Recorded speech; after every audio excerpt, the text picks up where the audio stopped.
Hello, everybody. Gage says it's empty. Let's go see what's in the fridge today.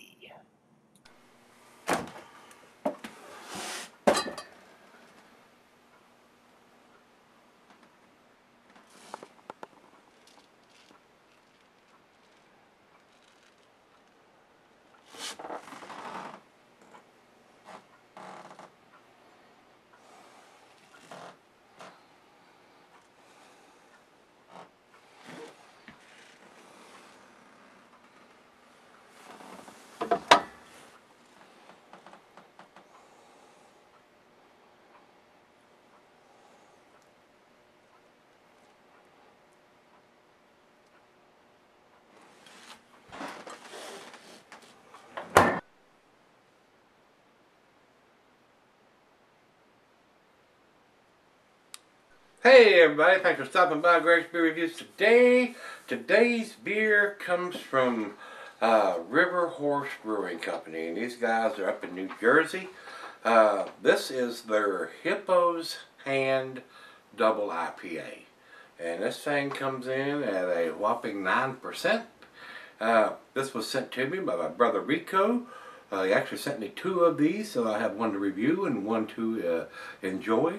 Like I said, this is a 9%er, and they're calling this a New England style double IPA, brewed with Buddha's Hand fruit and dry hop with Mosaic, Citra, and lemon drop hops.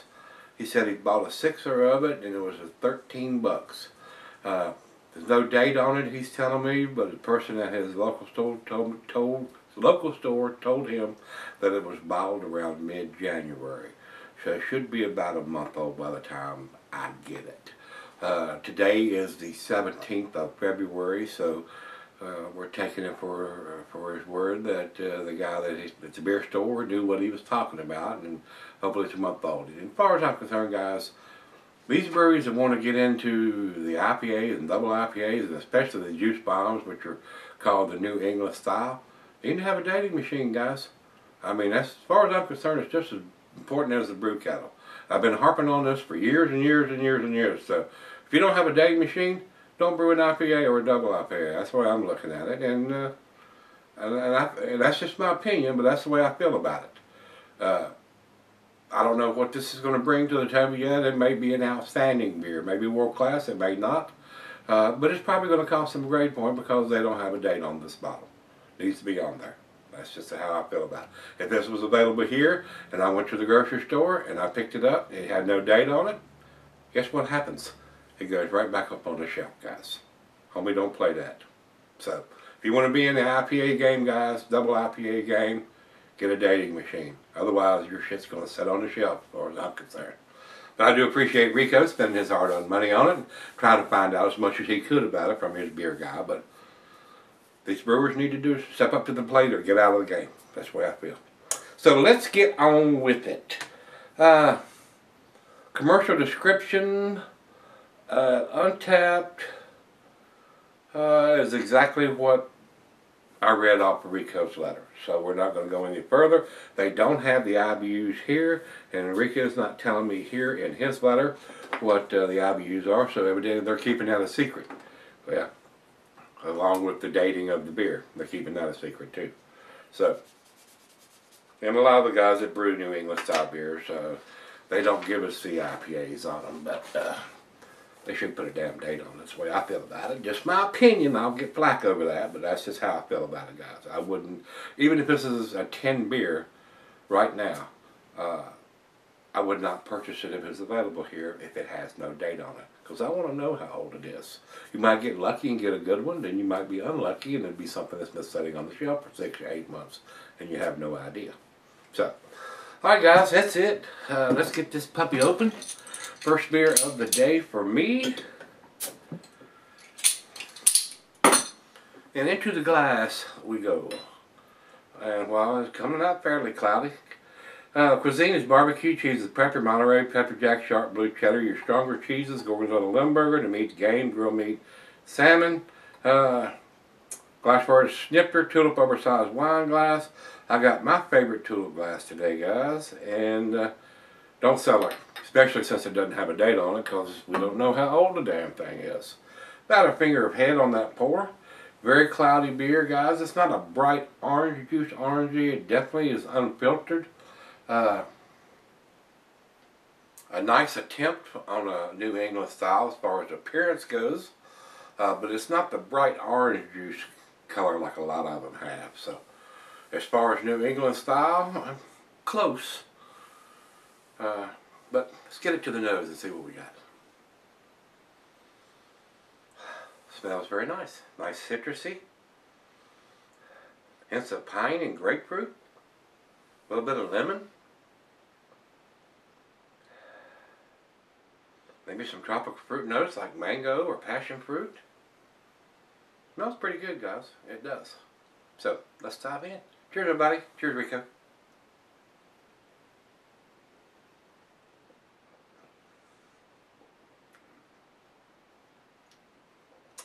A little bit of peaches on the taste. Very pleasant beer. It's a shame that they're not dating it. I think that's information that we should have. And like I said, I don't have a clue of how big this brewery is. It might be a tiny brewery that, you know, or how long they've been in the brewing business. So maybe they can't afford it, a dating machine. So, but I'd like to see these breweries do that. It's going to have that before I spend my money on it. Because if I pick it up and it doesn't have it, you know what happens. Guys, this is pretty tasty. It really is. I said not to the bright orange juice color. Definitely cloudy, but it's a little on the darker amber side. Definitely an unfiltered beer. As far as the IBUs, I would say it's in the 70 or 80 range, guys, and maybe even more than that. Definitely has a nice strong bitterness to the back end. Of course, it's a double IPA, so seems appropriate. It may even be more than that. I mean, I've had some double IPAs that didn't quite taste this bitter, that it was in the 100 range in the IBUs. So don't really know it on this, and it just tastes kind of strong as far as the IBUs to me. So right out of the fridge, let her taste it and sip on it for a little bit and see what we end up with. Alright guys, I'm back. Got just a little bit left here. Nice slicing is left on the glass. The bitterness seems to be a little strong for this beer. It doesn't have enough quite sweet malt to balance out the IBUs to me that this beer seems to have. But it's still very tasty. The biggest fuss I got about it is no date on it. Very enjoyable beer. I did enjoy this. I can handle that extra strong bitterness. I've been drinking double IPAs for a long time. So it's not off-putting to me to say that it's bad or it's just not quite balanced as good as it could be. But still very enjoyable. Final chug.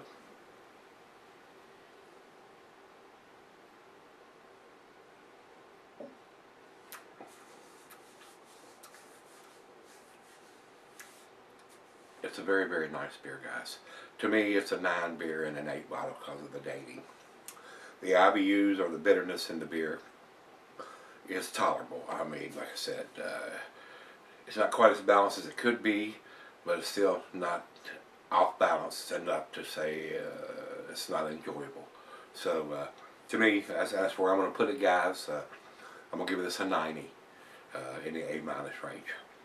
Over to Beer Advocate, they say 4.07, which is also B-. And over, A-, not a B-, A-. And over to Untapped, they have it at 3.91. That's in their B+ range.